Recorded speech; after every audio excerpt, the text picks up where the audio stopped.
Saya pernah melihat rekor terbesar ya, selain orang-orang yang demo-demo, saya tidak masuk hitungan itu. Saya tidak mau hitung dan tidak mau bandingkan. Pak Ustadz pernah saya lihat di angka 50.000 lebih, Pak. Iya, betul. Maksud saya di sini pernah. Bahkan Pak Ustadz ngomong sesuatu tentang jumlah yang sangat dahsyat itu. Maksud saya gini Pak Ustadz, harapan saya menghormati Pak Ustadz sekali. Pak Ustadz ini sangat, saya harus akui, bahkan penonton pun harus mengakui bahwa kehadiran Pak Ustadz, keberadaan Pak Ustadz di sini harus saya ini bukan menyuruh ya Pak Ustadz ya. Mohon maaf, mungkin kata-kata saya kalau kurang pas, mohon dimaafin Pak Ustadz ya. Saya berharap Pak Ustadz itu membuat sesuatu yang pengaruh besar dalam arti buat bangsa ini, buat kami yang minoritas Pak Ustadz ya. Harap segala kekurangan dan kelebihan minta mohon supaya dipahami. Kami yang minoritas kadang-kadang aku nggak bisa membela juga, nggak semua, banyak juga nggak benar. Apalagi jujur saya berkata di sini, teman-teman saya yang di luar sana ya, saya nggak perlu sebut lah, nanti dikatakan saya seolah-olah nggak berpihak. Padahal di sini nggak ada urusan berpihak, atau saya hanya rindu dengan kedamaian Pak Ustadz, jujur aja. Keluar-keluar di sana, keluar-keluar di, bahkan mereka keluar-keluar di luar sana, jujur aja ya, mereka keluar-keluar di sana, tapi kami merasa terganggu. Kenapa? Kalau kami pelakunya, nggak apa-apa kami misalkan kalau salah, biarkan kalau saya salah, saya mendapat hukumannya. Tapi kalau orang pelakunya, tapi kami hanya sekedar penonton, pendengar, tapi imbasnya ke kami seperti itu Pak Ustadz. Saya harap umat muslim, bangsa ini bangsa besar, penganut agama muslim terbesar, mayoritas saya harus katakan, saya nyaman di negara ini. Harapan saya nggak suka kalau ada pun teman-teman saya ya, yang kadang-kadang katakanlah bahasa songong, ya katakan nggak tahu diri lah kadang-kadang. Ya mohon maaf, dimaklumi Pak Ustadz seperti itu, supaya bangsa kita ini sejuk Pak Ustadz. Iya, jadi gini Pak, saya sudah sering juga menyampaikan ya kepada kawan-kawan semuanya ya tentang masalah toleransi ya dalam agama Islam. Agama Islam itu agama cinta damai. Islam damai sejahtera artinya gitu.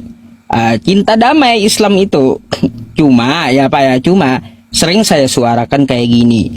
Orang di luar agama Islam itu kan ada dua jenis dia. Ada yang tidak memusuhi agama Islam, ada yang menyerang agama Islam. Saya sering katakan sama teman-teman, orang yang tidak memusuhi agama Islam, yang dia menjalankan agamanya sendiri, ya, tidak mengurusi agama Islam, maka orang seperti itu umat Islam harus melindunginya. Gitu. Jangan diganggu orang mau ibadah, kan kayak gitu ya. Terus dijaga. Karena apa? Ajaran Nabi kami kayak gini, Pak. Barang siapa yang menyakiti kafir zimmi, maka dia telah menyakiti aku. Maksudnya kafir zimmi itu apa? Orang kafir di luar agama Islam yang tidak memusuhi Islam gitu.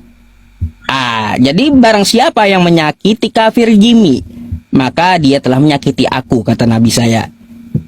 Bila dia telah menyakiti aku, maka dia telah menyakiti Tuhan semesta alam. Dan bila menyakiti Tuhan semesta alam, maka haram surga untuknya. Itu ajaran Nabi kami. Gak boleh disakiti orang di luar agama Islam.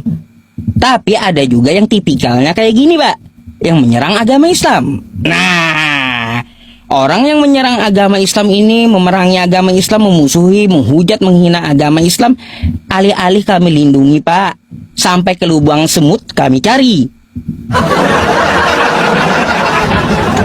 Kan kami ada gitu aturan-aturannya dan loh, Pak, nggak sembarangan gitu. Nggak sembarangan Islam itu, semua diatur. Jadi seperti itu, Bapak.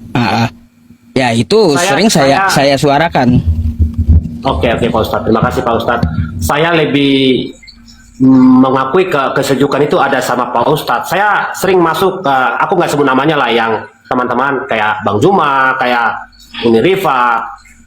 Saya jujur aja ya, saya berkata di sini, Pak Ustadz PI sangat paling sejuk di antara saya, bukan bermaksud membanding-bandingkan sesuatu yang harus seharusnya saya tidak boleh banding-bandingkan, tapi kenyamanan batin saya malam ini berbicara sama Pak Ustadz benar-benar bisa panjang lebar. Kalau mohon maaf ya Pak Ustadz ya, kalau di room-room lain kita kadang-kadang ya nggak dikasih kesempatan bicara seperti ini Pak Ustadz. Mohon maaf Pak Ustadz.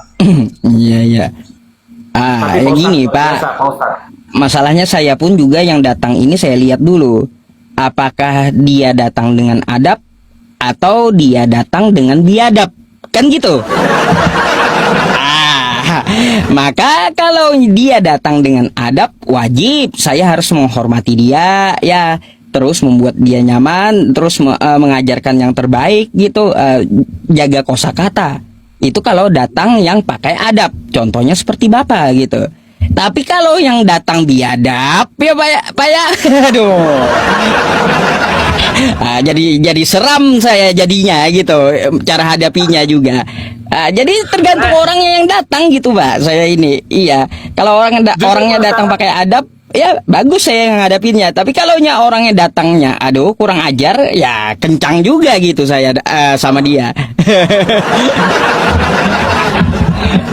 Jadi ngiri-ngiri sedap juga sama Pak Ustadz. Iya. Maka sampai saya bilang kayak gini, Pak. Copot aja dulu gelar ustadznya, ya. Saya lagi mau ngomong keras tuh. Copot aja gelar ustadznya, nanti habis lab baru pasang lagi gitu. Karena kan kata orang nggak cocok kan, ustadz ngomongnya kasar gitu, nggak cocok, terlalu keras. Ya sudah kalau kayak gitu kata saya, ya copot dulu ya gelar ustadznya, nanti setelah live streaming baru pasang lagi gitu. Kalau Pak Ustadz sih, Pak Ustadz PI ya, nggak kasar, tapi keras ya sah saja Pak Ustadz. Saya harus beda dong antara kasar dengan keras. Keras itu boleh Pak Ustadz. Saya menyatakan Pak Ustadz itu keras untuk sesuatu. Mungkin itu prinsip Pak Ustadz. Ya itu sah saja Pak Ustadz, bukan kasar. Kasar kan beda Pak Ustadz. Maki-maki lah segala macam bla bla bla kebun binatang begitu Pak Ustadz. Iya, jadi kan Bapak ngerti sendiri kan kenapa saya mengadakan live streaming ini. Bukan untuk orang Kristen yang baik-baik. Dulu saya kerja di tambang batu bara, Pak, di daerah sini, Batu Likin, Kalimantan Selatan. Setiap hari yang memasakkan saya makan itu, agama ibunya adalah Kristen Protestan. Ibu Naomi. Emang bisa Pak? Bapak Bisa. Kan, bisakah itu sesuatu yang haram buat teman-teman saya Muslim? Dulu ibu masak saya, yang masakin saya setiap hari makanan di tambang itu, agamanya ibunya Kristen Protestan. Sampai saya bilang sama teman-teman Muslim yang lainnya, siapa ganggu ibu, waduh, berurusan dengan saya. Karena kalau ganggu ibu, saya kagak bisa makan nanti. Kan kayak gitu. Harus dilindungi. Beliau taunya kerja gitu, nggak tahu urusan agama gitu. Wajib kita melindungi orang-orang seperti itu. Pak Ustadz itu bisa sederhana tapi punya nilai arti yang besar. Iya. Keren Pak. Itu memang kayak gitu sih di Islam Pak, tapi kan banyak ya yang mempelintir. Nah ini yang perlu kita jawab gitu lah. Banyak di media sosial ya macam-macam. Nabi kami Nabi Muhammad dituduh begini begitu. Macam-macam.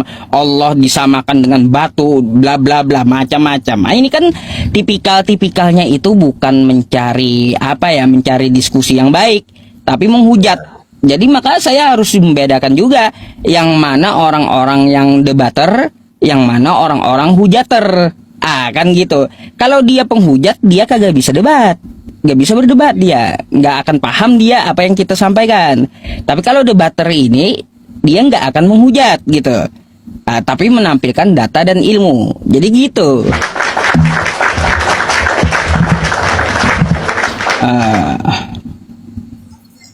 Tapi itu sih Pak Ustadz, saya bangga bisa bicara langsung Pak Ustadz. Itu kerinduan saya beberapa bulan ini, karena akun saya pun baru 3 bulan Pak Ustadz, mulai masih 4.000. Saya kaget hari jujur aja Pak Ustadz. Saya bilang istri, khusus diam Pak Ustadz. saya kalau melihat live streaming Pak Ustadz, penontonnya saya bahkan waduh mau ninggalin aja, udah tontonin aja sampai kadang-kadang ketawa sendiri Pak Ustadz. Iya, ada lucunya juga sih. Masalahnya saya nggak mau nonton. Soalnya kalau saya serius melulu Pak, ibaratnya kayak ceramah. Bismillahirrahmanirrahim. Yesus berkata, kamu harus menyembah Allah saja. Serius nih, mukanya muka serius. Kagak ada refleksi untuk penyegaran gitu. bosan orang lihat. Kalau ada ketawa-ketawanya kan orang terhibur juga sedikit dan jadi betah gitu. Tapi Pak Ustadz, dengan segala hormat, kalau bisa saya memohon, bila mana masih ada teman-teman oknum-oknum secara personal ya Pak Ustadz ya, karena apapun kami minoritas Pak Ustadz, saya harus berkata jujur, kami harus tahu diri Pak Ustadz. Tapi biarlah tetap kebenaran Pak Ustadz. Saya punya keyakinan Pak Ustadz bisa memberikan sesuatu yang sifatnya menyegarkan setiap pikiran-pikiran yang sesat, bagaimana cara berdemokrasi, bagaimana cara bermasyarakat, supaya di ruang lingkup yang sangat luas ini, kita kan negara kepulauan Pak Ustadz. Bahkan bahasa pun banyak Pak Ustadz.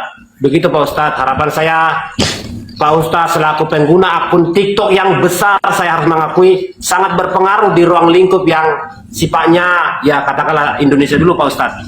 Baik, ya, terima kasih Bapak ya, lakum dinukum waliyadin, gitu ya teman-temannya. Kalau untuk bapaknya ya kita lakum dinukum waliyadin. Apa artinya? Bagimu agamamu dan bagiku agamaku. Gitu Pak. Semoga Anda mendapat hidayah dari Allah Subhanahu wa taala, Pak. Iya, Anda orang baik masalahnya. Gitu. Oke, ada lagi pertanyaan yang lain atau bisa saya gantikan dengan kawan Kristen yang antri gitu? Boleh Pak Ustadz, tapi terima kasih Pak Ustadz sudah memberikan ruang buat saya boleh langsung berbicara sama Pak Ustadz. Saya berdoa Pak Ustadz sehat selalu. Saya punya keyakinan Pak Ustadz buat mampu membuat bangsa ini semakin berpengaruh dalam kedamaian. Begitu Iya, Pak Ustadz. sama-sama Pak. Terima kasih ya. Kalau ada yang kurang-kurang. Oke. Ustadz, kalau satu saat saya boleh masuk, tapi nggak berkali-kali, sekali-sekali saja Pak Ustadz. Ya, silakan. Terima kasih Pak Ustadz. Silakan. Assalamualaikum. Oke. Ya, waalaikumsalam Pak.